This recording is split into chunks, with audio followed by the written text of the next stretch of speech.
Hello friends, welcome to TechBit Projects. Knowledge sharing in മറ്റൊരു എപ്പിസോഡിലേക്ക് എല്ലാ കൂട്ടുകാർക്കും സ്വാഗതം. നാം പഠിച്ചുകൊണ്ടിരുന്നത് ഓർഡിനോ ഡാറ്റ ടൈപ്പുകളായിരുന്നു. വീഡിയോയിലേക്ക് പോകുന്നതിന് മുന്നേ ചാനൽ സബ്സ്ക്രൈബ് ചെയ്യാത്തവരുണ്ടെങ്കിൽ ഉടനെ സബ്സ്ക്രൈബ് ചെയ്യുക. കൂടാതെ പുതിയ വീഡിയോയുടെ നോട്ടിഫിക്കേഷൻ ലഭിക്കുന്നതിനായി ബെൽ ഐക്കണും ക്ലിക്ക് ചെയ്യുക.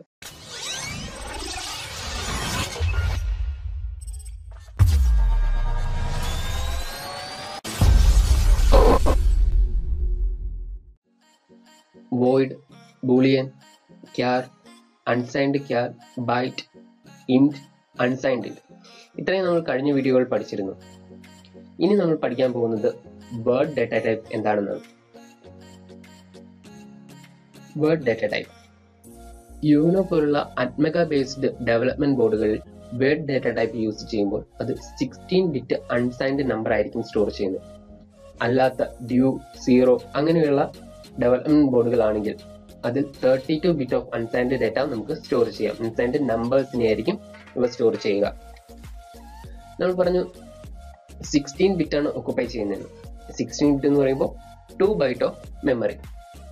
അതായത് ഒരു വേർഡ് ഡാറ്റ ടൈപ്പിന് 16 bit of unsigned data store ചെയ്യാൻ പറ്റും. അതായത് 0 മുതൽ 6535 വരെ നമ്പേഴ്സിനെ ഇതിന് സ്റ്റോർ ചെയ്യാൻ സാധിക്കും. നമ്മൾ ഇൻഡിലും അൺസൈൻഡ് ഇൻഡിലും ഒരു ഡിഫറൻസ് കണ്ടിരുന്നു. ഇതിന് മാക്സിമം ഒക്കുപ്പൈ ചെയ്യാവുന്ന അല്ലെങ്കിൽ മാക്സിമം അത് കറക്റ്റ് ആയിട്ട് ഔട്ട്പുട്ട് കൊടുക്കുന്ന ഒരു റേഞ്ച് ഓഫ് നമ്പേഴ്സ് ഉണ്ട്. അതുപോലെ തന്നെ വേർഡിനും ഒരു റേഞ്ച് ഓഫ് നമ്പർ ഉണ്ട്. അതാണ് 0 മുതൽ 6535 വരെ. നമുക്ക് ഇതെങ്ങനെയാണ് ഡിക്ലെയർ ചെയ്യുന്നത് നോക്കാം. അതിനൊരു സിന്റാക്സ് ഉണ്ട്. Word var is equal to var. അതില് ഇവിടെ var എന്നിട്ടിരിക്കുന്നത് വേരിയബിൾ നെയിമും val എന്നിട്ടിരിക്കുന്നത് നമ്മൾ അസൈൻ ചെയ്യുന്ന ഒരു നമ്പറും ആയിരിക്കും.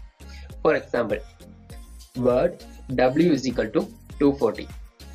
w എന്നത് വേരിയബിൾ നെയിമും 240 എന്നത് അസൈൻ ചെയ്യുന്ന നമ്പറും ആയിരിക്കും. വീഡിയോയിൽ ഉൾക്കൊള്ളിച്ചിരിക്കുന്ന ഭാഗങ്ങൾ എല്ലാവർക്കും മനസ്സിലായെന്ന് വിചാരിക്കുന്നു. സംശയങ്ങളും നിർദ്ദേശങ്ങളും കമന്റ് ബോക്സിൽ രേഖപ്പെടുത്തുക. വീഡിയോ ഇഷ്ടമായെങ്കിൽ ലൈക്ക് ചെയ്യുക, ഷെയർ ചെയ്യുക, സബ്സ്ക്രൈബ് ചെയ്യുക. പുതിയ വീഡിയോ നോട്ടിഫിക്കേഷൻ ലഭിക്കുന്നതിന് ബെൽ ഐക്കണും ക്ലിക്ക് ചെയ്യുക. Thanks for watching this video. ഇനിയും ഒരു വീഡിയോയിൽ കണ്ടുമുട്ടുന്നവരെ ഗുഡ് ബൈ.